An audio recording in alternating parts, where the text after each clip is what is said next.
या साहित्यापासून आपण बनवूया 15 दिवस टिकणारा प्रवासात नेणारा पदार्थ। इथे आपण शेंगदाणे भाजून घेतो। फास्ट गॅसवर नाही भाजायचे, स्लो किंवा मीडियम गॅसवर भाजा, म्हणजे शेंगदाणे खरपूस भाजले जातात।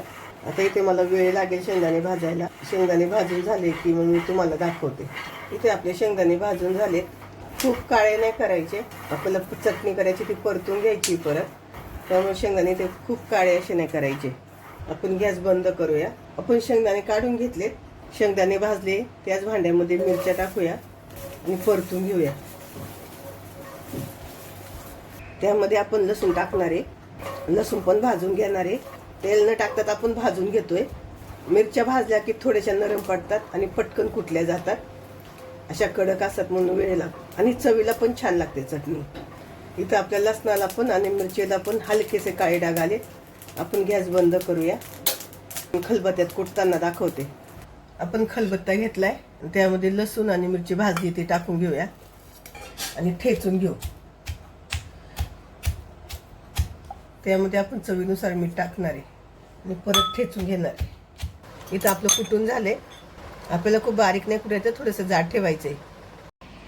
खलबत्त्यात आपण मिरची वाटली होती, त्याच खलबत्त्यात आपण शेंगदाणे टाकणार आहे आणि कुटून घेणार आहे। खलबत्त्यात शेंगदाणे कुटले ना की आपल्याला पाहिजे तेवढे जाड कुटता येतात आणि मिक्सरला बारीक केले ना की ते बारीक होतात। शक्यतो चटणी करताना खलबत्त्यात शेंगदाणे कुटायचे। इथे आपलं कुटून झाले, आपण शेंगदाण्याचा कूट करून घेतलाय। आपली कढई तापली आहे, त्यामध्ये तेल घेतलंय। आपण जो ठेचा वाटून घेतलाय तो टाकूया। बारीक गॅस करायचा आणि बारीक गॅसवर छान परतून घ्यायचा।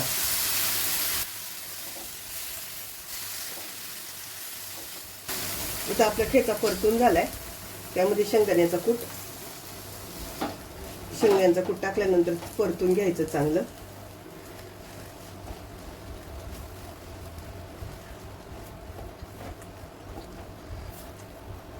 आता इथं ही चटणी आपल्याला चांगली परतून घ्यायची आहे। आपण शेंगदाणे अगदी थोडेसे भाजलेले आहेत ना, तर आपली इथं चटणी छान परतून घ्यायची अशी। ही चटणी अगदी तुम्ही प्रवासाला निघाले ना 15 दिवस टिकणारी आहे, खराब नाही होत।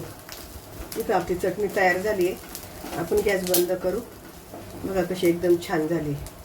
जेवताना तोंडी लावायला घेऊ शकता, किंवा प्रवासाला जायचं असेल आणि काय न्यायचं सोबत तरी चटणी करून न्या। 15 दिवस तिला काहीच होत नाही।